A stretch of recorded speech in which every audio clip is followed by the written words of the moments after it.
Climate change is not only a threat, it is above all an opportunity to create a healthier, greener and cleaner planet which will benefit all of us. We must seize this opportunity.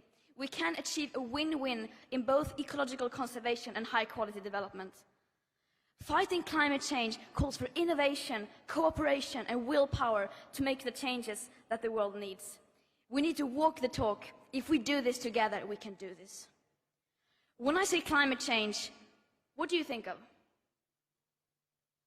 I think of jobs. Green jobs. Green jobs.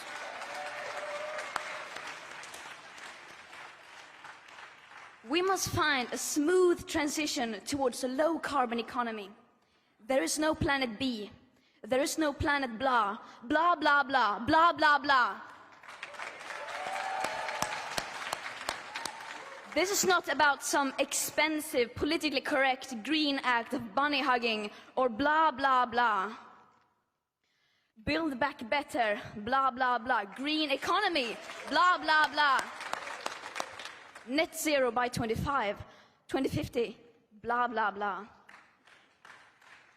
Net zero by 2050, blah, blah, blah. Net zero, blah, blah, blah. Climate neutral, blah, blah, blah. This is all we hear from our so-called leaders. Words. Words that sound great, but so far has led to no action. Our hopes and dreams drown in their empty words and promises.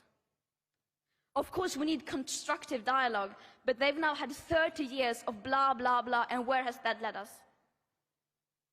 Over 50% of all our CO2 emissions have occurred since 1990, and a third since 2005.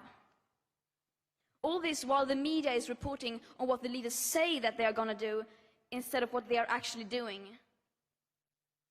And then not holding leaders accountable for their action, or rather inaction.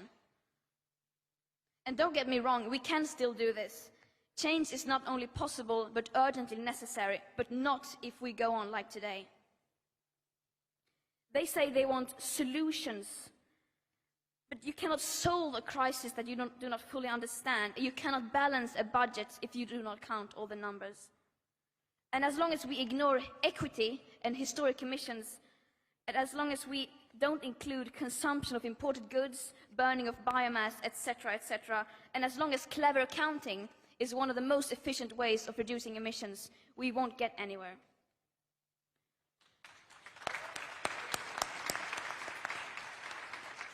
And the climate crisis is, of course, only a symptom of a much larger crisis. A sustainability crisis, a social crisis, a crisis of inequality that dates back to colonialism and beyond. A crisis based on the idea that some people are worth more than others and therefore have the right to exploit and steal other people's land and resources. And it is very naive to believe that we can solve this crisis without confronting the roots of it. Right now, we are still very much speeding in the wrong direction. 2021 is currently projected to experience the second highest emission rise ever. Only about 2% of government recovery spendings have been allocated to clean energy measures. And according to a new report by the UN, global emissions are expected to rise by 16% by 2030 compared to 2010 levels. Our leaders' intentional lack of action is a betrayal towards all present and future generations. The people in power cannot claim that they are trying, because they are clearly not, as they continue opening up brand new coal mines, oil fields and pipelines, pretending to have ambitious climate policies while granting new oil licenses, exploring enormous future oil fields, and shamelessly congratulating themselves while still failing to come up with even the bare minimum and long overdue funding to help the most vulnerable countries deal with the impacts of the climate crisis. If this is what they consider to be climate action, then we don't want it.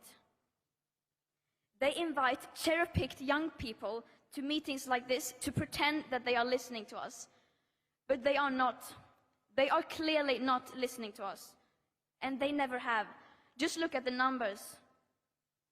Look at the statistics. The emissions are still rising. The science doesn't lie. But, of course, we can still turn this around. It is entirely possible. It will take drastic annual emission cuts, unlike anything the world has ever seen. And as we don't have the technological solutions that alone can deliver anything close to that, that means we will have to change. We can no longer let the people in power decide what is politically possible or not. We can no longer let the people in power decide what hope is. Hope is not passive. Hope is not blah, blah, blah. Hope is telling the truth.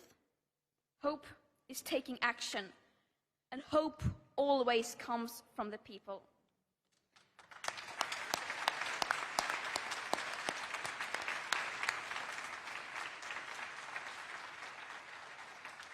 And we the people, we want a safe future.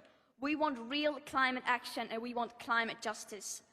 Did you hear me? What do we want? Climate justice! When do we want it? Now! What do we want? Climate justice! When do we want it? Now! The leaders like to say, we can do this. They obviously don't mean it, but we do. We can do this. I'm absolutely convinced that we can. But it starts with the people. It starts with facing the reality of the situation, as uncomfortable as it may be. It starts with taking action, and it starts now. Again, what do we want?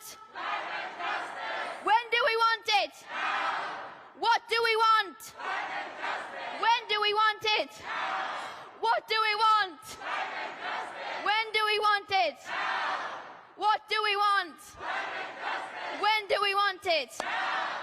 Thank you.